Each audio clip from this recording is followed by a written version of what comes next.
Good morning, boys and girls. On Monday, you watched a lesson that explained how important it is to pay attention to what characters think and say and do so that we can learn more about them and we can understand their character traits and their personality. Today, what I want to teach you is that characters are complex. Characters are more than one way. Now, I've thought about this here in my own home. I've thought about how not only are characters complex, but people are complex. We are complicated. We are all more than one way. And to kind of get our lesson started, I thought I would use a couple short clips of my own kids showing you how they're complicated and they're more than one way. So I want you to watch these 3 short clips to see how they are complicated.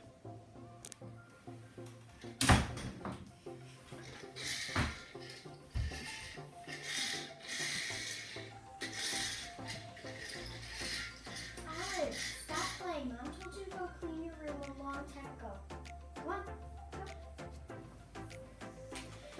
All right, as you saw in that short video clip, Ruby is a lot of different ways. Sometimes she's helpful, like when she carried the laundry up from the basement, and sometimes she's really independent and she wants to cook everything for herself. But she's also bossy and likes to tell people what to do. Good morning, Ruby. Ruby, can you pour me some orange juice and make me some pancakes? So Olivia is also a complicated character. She showed us that she's affectionate. When she wakes up in the morning, the first thing she does is hug everybody. But she's also demanding. She asked Ruby to get her pancakes and orange juice. And that shows us that she's more than one way.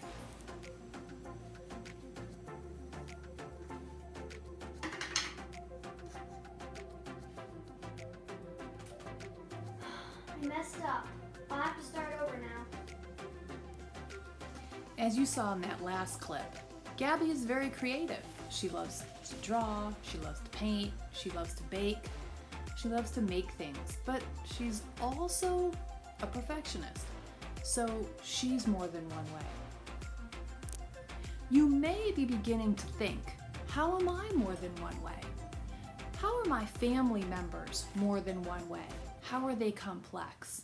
And that's a great way to begin this thinking. It will help you when you're reading about the characters in your book. But today, our work is focused on the fantasy book that you're reading right now.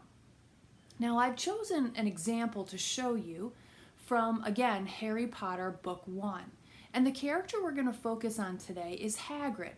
Now, Hagrid works at the School of Witchcraft and Wizardry. He's the groundskeeper there, and he's a really, really big, burly guy. I've included a picture of him in the next video segment. I want you to watch how I look at the different pieces of text to figure out how complex Hagrid is. Okay, let's take a look at this page. In the very center, you see a picture of a character named Hagrid. Hagrid is a character in the book Harry Potter. Now, Hagrid has a lot of different sides to him. If we look over here at the first section of text, it says Harry had gone very white. As soon as he found his voice, he said, "Blown up? You told me they died in a car crash." In this part of the book, Harry has been led to believe that his parents had died in a car crash when he was just a baby, but that wasn't true. Hagrid yells, "Car crash!" roared Hagrid, jumping up so angrily that the Dursleys scuttled back to their corner. How could a car crash kill Lily and James Potter? It's an outrage, a scandal. Harry Potter not knowing his own story when every kid in our world knows his name? We can see here that Hagrid is showing that he has a bit of a hot temper. But then he says, "But why? What happened?" Harry asked urgently. The anger faded from Hagrid's face, and he looked suddenly anxious.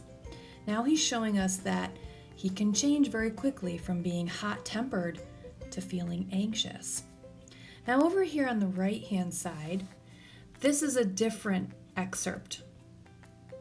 Hagrid suddenly pulled out a very dirty, spotted handkerchief and blew his nose with a sound like a foghorn.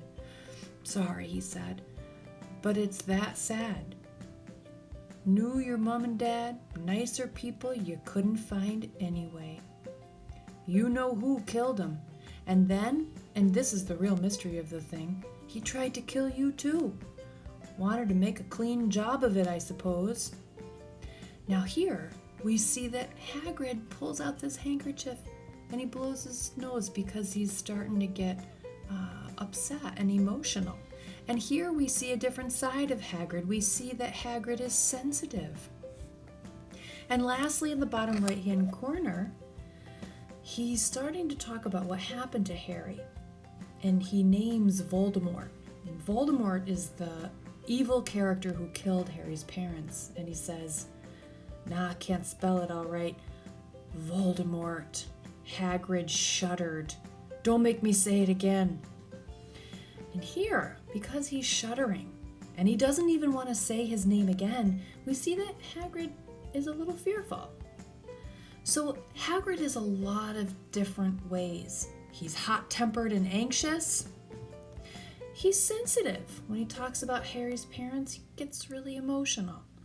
And he's got a fearful side when he talks about Voldemort. So you may be thinking, how is this going to look in my notebook? What am I going to submit? Well, I took a moment to do this assignment myself in my notebook. Now, you know I'm reading the book, The Dragon of Cripple Creek. So I put the title right here, and I would like you to put your title on your notebook page. And then beneath that, I wrote the character's name, Cat. Now, I took some time to go back into the book and find places in the book where I learned about Cat. I learned that Cat is adventurous. And I learned that she's adventurous because in the book it says you could duck right through the barrier or squeeze, which is what I did. And this is where she squeezes through a barrier in the mine underground. Now, she's pretty adventurous because not a lot of people would squeeze through the barrier and find a new tunnel. I also found a place in the book where she's a trickster.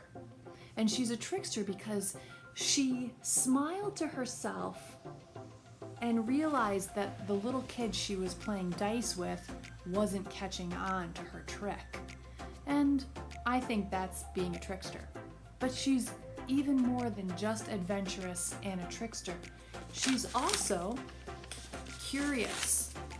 And she's curious because she asks the tour guide a ton of questions. Like, how deep is the mine? How many tunnels are there? So you're going to go back into your book and you're going to think of the character you want to focus on. And then off to the side of your notebook page, you're going to write down a character trait. I chose adventurous, curious, and trickster. But underneath that character trait, you're going to include a part of the text that helped you realize that. Now, if you're having trouble coming up with character traits, I've attached a document in the attachments section where you can see a lot of character traits to kind of get your mind thinking. If you have any issues with this assignment, just send me a message and I'll help you through it. I hope you enjoy it, and I hope you think more about how characters and people are complicated. They're more than one way.